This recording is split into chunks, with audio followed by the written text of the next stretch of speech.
এরপরে প্রশ্ন হলো তসবিহ পড়ার বিধান কি, হাতের দ্বারায় নাকি তসবিহ দ্বারায়?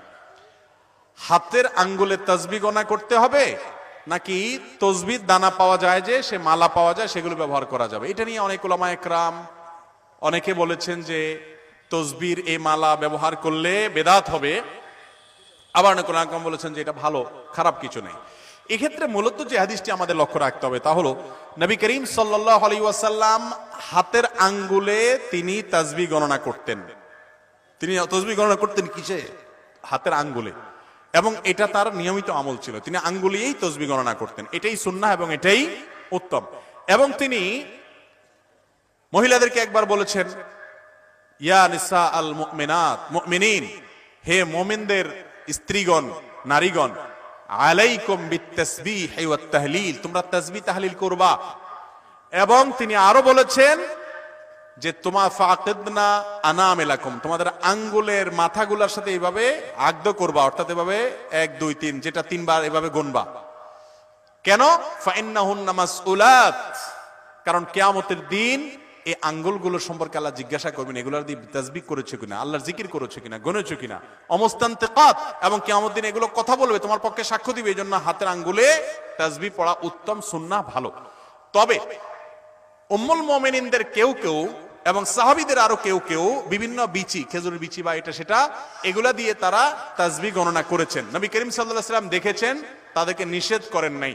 এখান থেকে বোঝা যায় যে তাসবিহ দানা অথবা এই জাতীয় কোনো বিচি ইত্যাদি দিয়ে যদি গণনা করে কেউ, কোনো অসুবিধা নাই, জায়েজ হবে। এটাকে বেদাত না বলাটাই যৌক্তিক, এটা জায়েজ।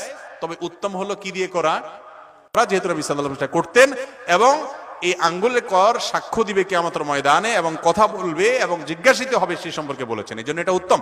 কিন্তু তাসবিহতে গণনা করা নাজায়েজ নয়, সেটাও জায়েজ আছে। অনেকে আছেন তাসবিহকে আসলেই শো আপ করে, এভাবে দেখবেন যে লালাপ্পার মতো ঘুরাইতে থাকে। হ্যাঁ, অনেকে শুধু ধরে রাখে, অনেকে আসে তাসবিহ পড়ে না, শুধু এরকম টানতে থাকে, অযথা শুধু শুধু টানতে থাকে, দেখছেন না? তো এটা করা অনুচিত এবং বেহুদা কাজ। কিন্তু তাসবিহতে তাসবিহ গণনা করা। হিন্দুদের লাইব্রেরিতে কোরআন শরীফ, কায়দা, আমপারা বিক্রি করা হয়, এগুলো ক্রয় করা যাবে কিনা? কোনো অসুবিধা নেই। কোনো হিন্দু যদি বিক্রি করে এগুলো কেনাতে অসুবিধা নাই, যদি ভুলভাল কিছু না থাকে বা নিজেরা ছাপায় উল্টোপাল্টা কিছু না করে। সাধারণত আমাদের বাংলাদেশের প্রেক্ষাপটে সেটা হওয়ার সম্ভাবনা একেবারে ক্ষীণ, অতএব এগুলো কেনা যাবে, কোনো অসুবিধা নেই। তো অনেকে আগে নামাজ পড়তো, তারা বলে তুই তো এসব লাইনে নতুন, এগুলো অনেক আগেই কইরা আসছি বলে। আর সোশ্যাল মিডিয়াতে ইসলামিক টপিক শেয়ার দেওয়ার কাঠমোল্লা এবং সোয়াব এর উপাধি দেয় আমাকে, কি করবে? একজন যুবক জানতে চাইছে। ভাই, এই অতি পণ্ডিতি করা মানুষ যারা, এই মানুষগুলো আমাদেরকে ঈমান হারা করে, আমাদেরকে দিন থেকে দূরে সরায়।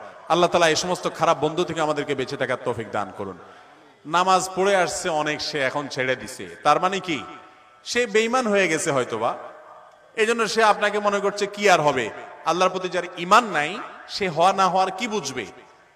সে মৃত্যুর পরে তো বুঝবে যে তার এই কৃতকর্মের ফল ফসল কি। বিধায় সমস্ত খারাপ বন্ধু থেকে দূরে থাকতে হবে।